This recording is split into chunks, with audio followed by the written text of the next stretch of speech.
Quand tu les respectes, ils ne te respectent pas. Quand tu les considères, ils deviennent désagréables. Quand tu leur donnes de l'importance, ils se foutent de toi. Mais quand tu commences à te foutre de ces personnes-là, alors ces personnes commencent à te respecter. Je ne comprends pas. Vous avez besoin qu'on vous chiffonne, vous avez besoin qu'on vous maltraite, vous avez besoin qu'on vous traite mal, vous avez besoin qu'on se foute de vous, qu'on vous rabaisse. C'est là maintenant que vous devenez bien. C'est quoi cette réaction? Je ne comprends pas. Ce n'est pas tout le monde qui est comme ça, mais il y a des gens qui sont comme ça. Peut-être que vous en avez déjà rencontré. Donc, il y a des gens qui ont ce comportement. Quand tu les mets sur un trône, ces personnes-là descendent, elles vont traîner encore dans la boue. Ces personnes descendent, elles se jettent dans la boue parce qu'elles se disent, sans s'en rendre compte, hein, ou alors peut-être elles s'en rendent compte, je ne sais pas, mais elles vont te montrer par leur comportement qu'en fait, moi, je dois être chiffonné. Moi, ma place est dans la poussière. Moi, ma place est dans la boue. Comme un cochon qu'on a bien lavé, habillé et déposé sur un trône. Non, non, non. Le cochon va descendre du trône. Il va aller jusqu'à se jeter dans la boue, traîner dedans là-bas. Pour dire que moi, je suis un cochon. Je n'ai pas besoin qu'on me mette sur un trône. Bonjour, cher peuple de Dieu. Aujourd'hui, je vais vous parler d'un certain groupe de personnes. Ce sont des gens qui ont des réactions bizarres. Des réactions bizarres. Je vous explique. Alors, ces personnes ont besoin qu'on les néglige. Ces personnes ont besoin qu'on ne leur accorde pas de l'importance. Quand les gens sont gentils envers vous, vous êtes désagréable. Quand les gens vous respectent, vous leur manquez de respect. Quand les gens vous considèrent, allez, c'est fini, vous sortez votre mauvais comportement pour, on ne sait pas pourquoi. Mais ceux qui sont désagréables, qui vous chiffonnent, qui vous négligent, allez, vous êtes bien, vous êtes gentil, vous êtes agréable, vous êtes réglo. C'est quoi? Je ne comprends pas cette réaction. Je ne comprends pas ce comportement. Des gens qui ont besoin qu'on les néglige. Des gens qui ont besoin qu'on les chiffonne. Des gens qui ont besoin qu'on ne les considère pas. C'est quand tu agis comme ça envers eux qu'ils deviennent gentils. Quand tu agis comme ça envers eux, ils te respectent. Quand tu agis comme ça envers eux, alors ils font ce qu'ils ont à faire. Mais quand tu es poli, quand tu leur parles comme il faut, non, non, non, non, non, la personne est désagréable. Je voudrais que tu suives bien la vidéo et que tu te demandes si tu n'es pas comme ça. Parce que souvent, on a des réactions, on a des comportements et on ne s'en rend pas compte. Et après, on se dit, mais pourquoi tout le monde est désagréable envers moi? Pourquoi tout le monde me traite de telle ou telle manière? Pourquoi est-ce que partout où j'arrive, c'est ce comportement que les gens ont envers moi? Mais peut-être que c'est toi qui crée cette circonstance. Peut-être que c'est toi qui envoies des signaux aux gens sans t'en rendre compte. Tu amènes les gens à te traiter d'une certaine manière. Parce que ceux qui te considèrent, ceux qui te respectent, tu es désagréable envers eux. Et ceux qui ne te respectent pas, voilà, qui te chiffonnent, alors tu commences à marcher, voilà, sur la ligne, tu commences à être réglo, tu commences à être poli, parce que cette personne se fout de toi, donc toi, tu commences maintenant à être bien. Mais quand quelqu'un vient qui te respecte, c'est fini. Toi, tu sors des airs bizarres. Est-ce que ce n'est pas toi-même qui attire, voilà, ce genre de comportement autour de toi? Parce qu'après, on se dit, mais pourquoi tout le monde me parle mal? Pourquoi tout le monde me traite comme ça? Pourquoi est-ce que partout où j'arrive, je suis rejeté et tout ça? Est-ce que tu ne crées pas toi-même cette circonstance autour de toi? Est-ce que tu n'envoies pas des signaux aux gens pour qu'ils te traitent de cette manière? Je vous rends le témoignage qu'un monsieur nous a rendu. Il dit que dans son entreprise, il a un ami, un collègue, avec qui ils vont tout le temps sur le terrain, on les envoie en mission. Voilà, je ne sais pas s'ils vont placer des choses dans la ville ou quoi. En tout cas, et ils sont tout le temps ensemble dans leur véhicule de service. Donc, il dit que avant d'aller sur le terrain, avant d'aller en mission, avant d'aller en tout cas intervenir, ils doivent aller, voilà, au stock là-bas. Et il y a un responsable de stock. C'est chez lui qu'ils prennent tout, voilà, tout le matériel et ils vont. Donc, le monsieur qui est là-bas, là, il dit que le monsieur, il est d'un certain âge. Donc, lui, le gars, il est presque à la retraite. Hein, mais c'est lui qui s'occupe, voilà, du matériel et tout. Donc, quand vous venez, c'est lui qui vous enregistre, qu'est-ce que vous avez pris et quand vous ramenez et tout. Il dit que son collègue, là, de toute façon, il parle mal au vieux. Quand il arrive, il dit, oh, il a une manière de le traiter. Mais il dit, le vieux est rigolo avec lui. Oui, oui, parce qu'il dit qu'eux, ils sont supérieurs. Voilà, ils sont supérieurs. Donc, il dit, le vieux là dit, chef, et puis il remplit les choses, et puis il lui donne, et puis le gars, il s'en va. Mais quand lui, il vient, il se dit que, bon, comme c'est un papa, il est d'un certain âge, c'est vrai que lui, il est chef, mais il se soumet, il lui parle, oui, bonjour. Enfin, il ne dit pas papa parce que c'est son collègue, mais il lui parle poliment et il demande est-ce que je peux avoir ceci. Et lui, souvent, il va le laisser arrêter, là, il va servir d'autres personnes, et puis il a une manière de lui parler, mais oui. Il dit, ah, donc moi, parce que je te respecte, sans ça, tu me traites, pourtant je suis aussi ton chef, hein. Mais son collègue a dit, mais prends les affaires en partie, dis au gars, il va te donner, tu fais quoi là-bas? Mais parce que lui, il le respecte, le monsieur là le chiffonne. Et donc, quand ils sont arrivés dans la voiture, son collègue lui dit, lui, il ne faut pas le respecter. Ce n'est pas notre papa, c'est notre collègue. C'est notre collègue. Mais lui dit, ah, bon, il est de certain âge, c'est pas que il appelle papa, non. Mais c'est juste un respect, il vient, il dit bonjour, est-ce qu'il peut avoir tel chose? Mais le gars, quand il arrive, il dit, c'est-nous ça, on a besoin de ceci pour aller sur le terrain. Oui, quand il vient, il dépose, oui, vous remplissez ceci. Il lui donne des ordres et il applique, il s'exécute. Mais quand celui a dit, s'il vous plaît, est-ce que je peux avoir telle chose? Non, non, non. Le gars, il sort ses airs là, il croit qu'il a affaire à son fils, mais il a affaire à son petit frère. Donc, il dit, ah, donc toi, tu as besoin d'être maltraité. Tu as besoin qu'on se foute de toi. Parce que quand ils viennent, souvent, il y a d'autres personnes, chacun vient se servir au stock. Donc, les deux, là, ils sont chefs. Donc, quand celui-ci, il arrive, là, il lui parle comme ça devant les gens, lui dit que ça le gêne un peu. Voilà. Il dit, oh, il faut lui parler comme ça en partie. Tu n'as pas vu comment il te traite? Moi, je ne joue pas à lui, hein. Vous voyez un tel comportement. Je ne comprends pas pourquoi il y a des gens qui sont comme ça. À chacun d'analyser. Si tu es comme ça, là, c'est pas bon, hein. Ça veut dire qu'il suffit qu'on t'accorde un peu de respect. Alors toi, tu sors les griffes. Il faut monter sur la tête de la personne. Il faut commencer à lui sortir un comportement désagréable, quoi. C'est ça? C'est pour ça que les gens, souvent, vous chiffonnent. Les gens sont obligés de vous traiter d'une certaine manière parce que c'est ça seulement qui vous permet de bien vous comporter. Attention, avant de continuer l'enseignement, je vais préciser ceci. Ce n'est pas pour vous dire que vous devez être désagréable maintenant envers les gens, hein. Ce n'est pas pour vous dire que vous devez maintenant traiter les gens d'une certaine manière, leur manquer de respect. Non. L'enseignement, là, c'est pour que toi, si tu es comme ça, tu puisses changer. Parce que souvent, nous-mêmes, on crée certaines circonstances, on envoie des signaux aux gens pour qu'ils nous maltraitent. Et après, on dit, pourquoi est-ce qu'on est rejeté? Pourquoi est-ce qu'on me fait ci? Pourquoi est-ce qu'on me fait ça? Parce que si des gens sont gentils envers toi, et puis c'est envers eux que toi tu es désagréable. Et ceux qui sont désagréables envers toi, c'est maintenant ceux-là qui deviennent tes amis, c'est eux que tu traites bien, c'est envers eux que tu es agréable. Ça veut dire que tu es en train de dire à tout le monde que voici comment on doit me traiter. Donc souvent c'est toi qui crées ces circonstances, tu te dis, ah, tout le monde me fait ceci. Mais est-ce que ce n'est pas toi qui transportes ça? Parce que quand tu quittes ici, tu vas dans un autre endroit, c'est le même comportement encore qu'on a envers toi. Peut-être que c'est toi qui transportes ça. Donc, l'enseignement, ce n'est pas pour vous dire que maintenant, vous devez être désagréable envers les gens, vous devez vous foutre de certaines personnes, vous devez les négliger. Non. Il ne faut pas qu'on laisse le monde nous changer. On ne doit pas laisser le monde nous changer. C'est nous qui devons changer le monde. Parce que nous sommes le sel de la terre, nous sommes la lumière du monde. Donc, l'enseignement, ce n'est pas pour vous dire que, ah, maintenant, là, soyez mauvais, soyez désagréable, parlez mal aux gens, parce que c'est ce qu'il leur faut. Non. On fait l'enseignement pour que toi, si c'est toi qui es comme ça, tu puisses changer. Il faut bien comprendre pourquoi on fait l'enseignement. On ne doit pas laisser ce monde-là nous changer.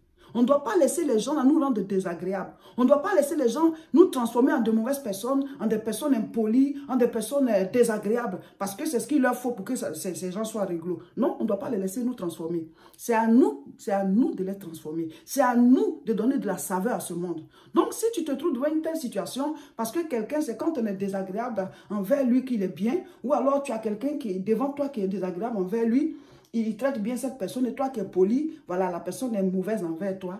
Tu ne dois pas amener la personne, ça veut dire que la personne ne doit pas t'amener à changer. La personne ne doit pas t'amener à changer. Toi, tu dois continuer d'être poli. Mais il faut attirer son attention là-dessus.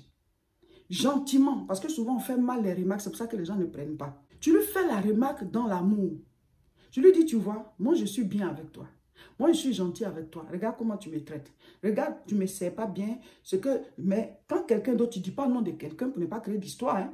Tu dis quand quelqu'un d'autre te traite mal, tu es gentil avec la personne. Parce que si tu dis qu'il y a telle personne qui te traite mal, toi, tu es gentil avec la personne va lui dire aussi. Pour dire que lui, il a dit que voilà, puis ça, tu vas te créer des histoires. Mais tu lui dis, tu vois, moi, je te traite bien. Mais voilà comment tu es envers moi. Mais quand d'autres personnes te traitent mal, tu es gentil. Moi, je t'observe, je te vois. Donc, c'est ce que tu veux. Tu veux qu'on te traite tous mal. Tu attires l'attention de la personne dans l'amour.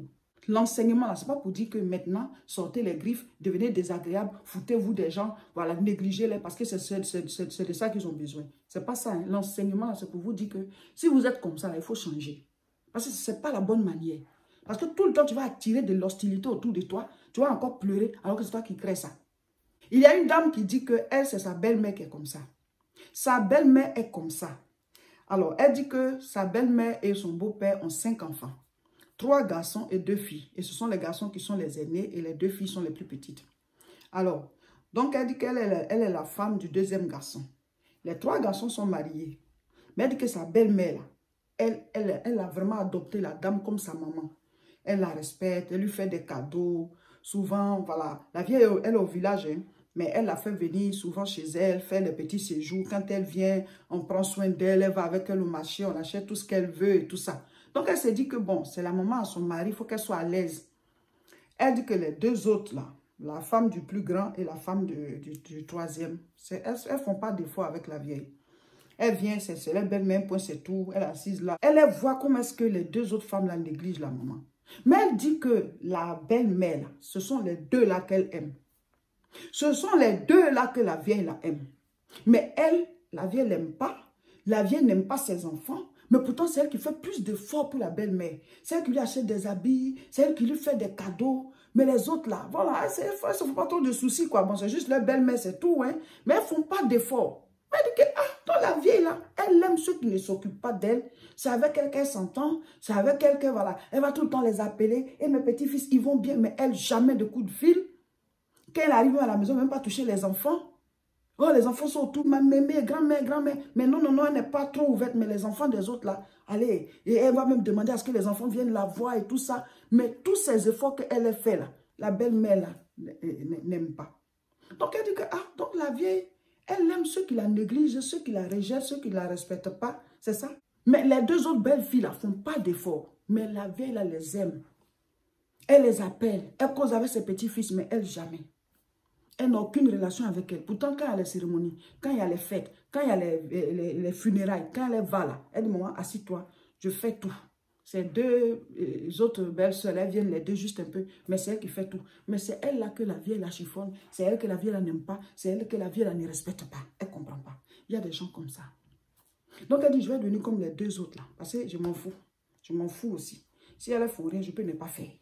Mais parce que j'ai un bon cœur, je suis chrétienne, je me dis, voilà, je dois m'occuper de ma belle-mère. Toi, tu ne m'aimes pas. Vous comprenez? Donc, il y a des gens qui ont ce genre de comportement. Donc, elle dit que, ok, moi aussi, je vais devenir comme ça. Comme ça, nous trois, on sera comme ça. Et tu vas nous aimer, nous trois. Elle dit, heureusement que son mari, bon, il ne rentre pas dans certaines choses. Sinon, sa belle-mère même allait les diviser. Et puis, elle n'allait plus être avec son mari. Mais c'est un gars, il est très rigolo. Il connaît sa maman, il ne s'occupe pas de ça. Il dit, bon, fais ce que tu peux faire. Laisse-la dire comme ça. Il n'a pas trop les yeux sur ce genre de choses-là. Il dit, tu es ma femme, je t'aime. C'est ta belle-mère, ce que tu peux faire pour elle, faire. Il faut la laisser, pas t'occuper de ses comportements. Cet enseignement, ce n'est pas pour vous dire que vous devez vous en foutre des gens.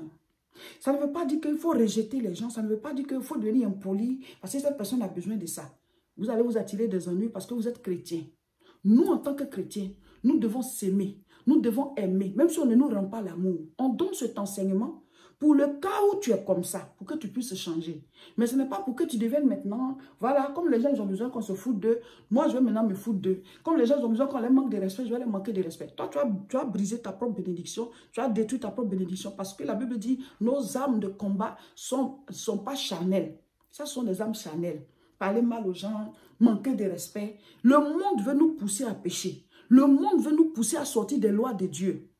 Donc, quand on donne les enseignements, là, vous devez bien comprendre dans quel sens on les donne. Ce n'est pas pour vous dire que maintenant, là, soyez désagréable envers les gens, parlez-leur mal, soyez impolis. Ce n'est pas pour ça.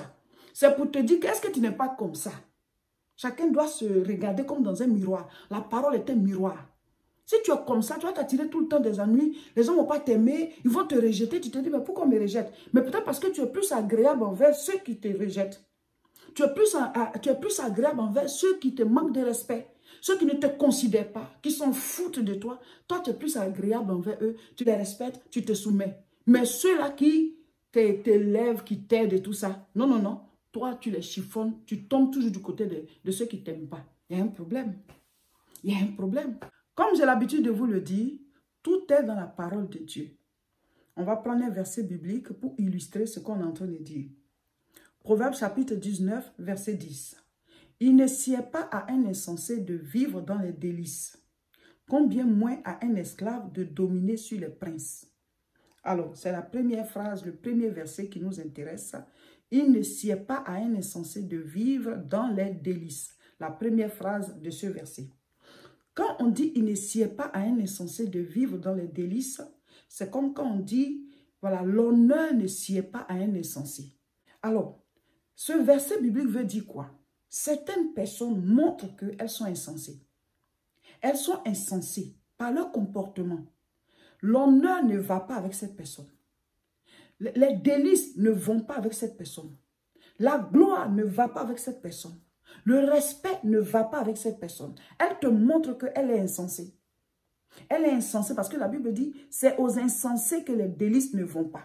C'est aux insensés que l'honneur ne va pas. L'honneur ne sied pas à quelqu'un qui est insensé. C'est comme si tu veux prendre un cochon et puis tu veux bien l'habiller pour le mettre sur un trône. Il va descendre, il va le traîner dans la boue là-bas. Voilà. Donc, il y a des gens qui ont ce comportement. Quand tu les mets sur un trône, ces personnes-là descendent, elles vont traîner encore dans la boue. Ces personnes descendent, elles se jettent dans la boue parce qu'elles se disent, sans s'en rendre compte, hein, ou alors peut-être elles s'en rendent compte, je ne sais pas, mais elles vont te montrer par leur comportement qu'en fait, moi, je dois être chiffonnée. Moi, ma place est dans la poussière. Moi, ma place est dans la boue. Comme un cochon qu'on a bien lavé, habillé et déposé sur un trône. Non, non, non. Le cochon va descendre du trône. Il va aller jusqu'à se jeter dans la boue, traîner dedans là-bas. Pour dire que moi, je suis un cochon. Je n'ai pas besoin qu'on me mette sur un trône.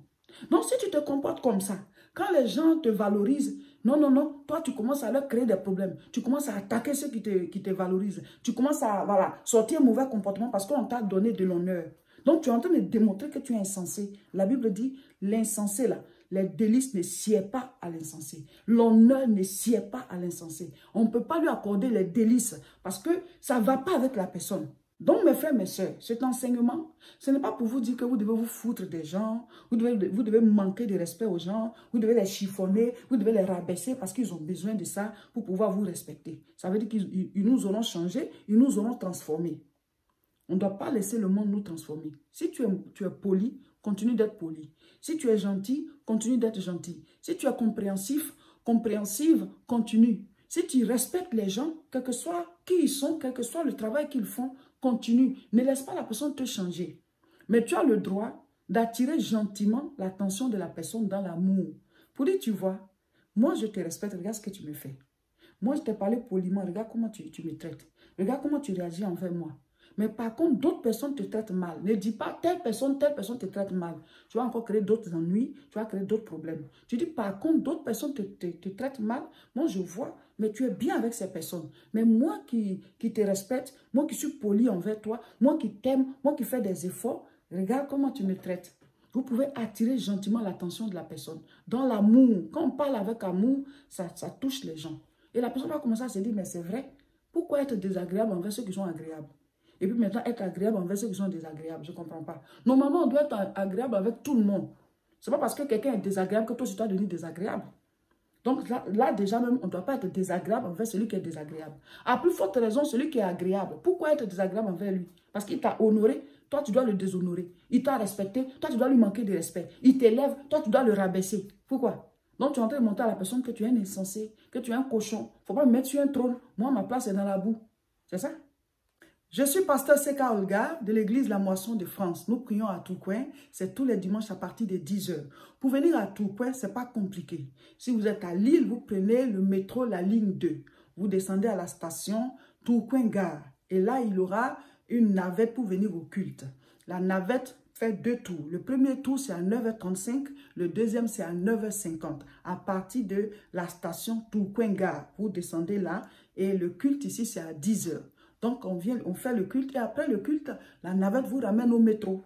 Si vous êtes à Paris, vous venez par le TGV, vous descendez à la gare Lille-Flandre ou alors à la gare Lille-Europe. Et là encore, vous prenez le métro, voilà, direction Tourcoing, vous descendez à la station Tourcoing-Gare. Et ça s'appelle aussi Sébastopol. À cette station, il y aura voilà, les navettes. La navette fait 2 tours. Le premier tour, c'est à 9 h 35 et le deuxième, c'est à 9 h 50. Et le culte ici, c'est à 10 h. Le dimanche 27, c'est un culte spécial, guérison divine. Déplacez-vous.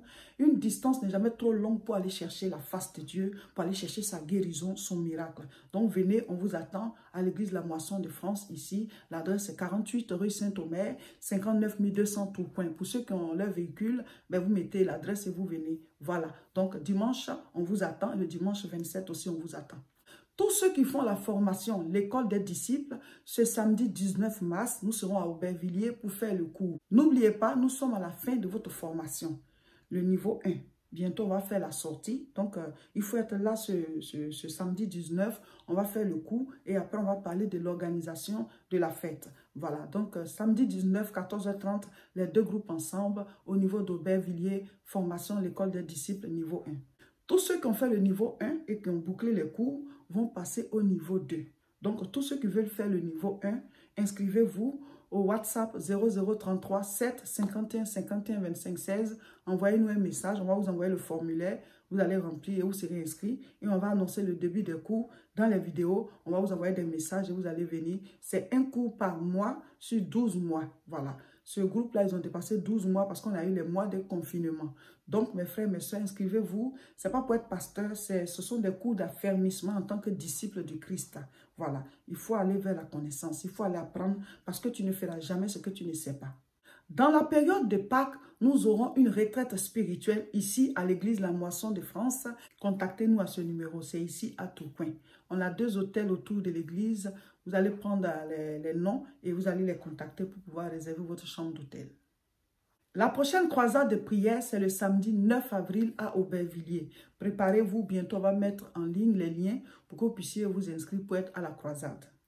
Nous préparons une grande conférence internationale, ça s'appelle la CIMA, Conférence internationale de la moisson abondante. Ce sera le samedi 11 juin, n'est pas raté, il faut dire tout simplement la CIMA, j'y serai. Tous les mercredis, nous sommes en direct pour prier ensemble à partir de 12 h sur nos 2 chaînes. YouTube, c'est la Moisson TV et Facebook, c'est Réseau International Richesse. Abonnez-vous à ces différentes chaînes-là et partagez massivement cette vidéo.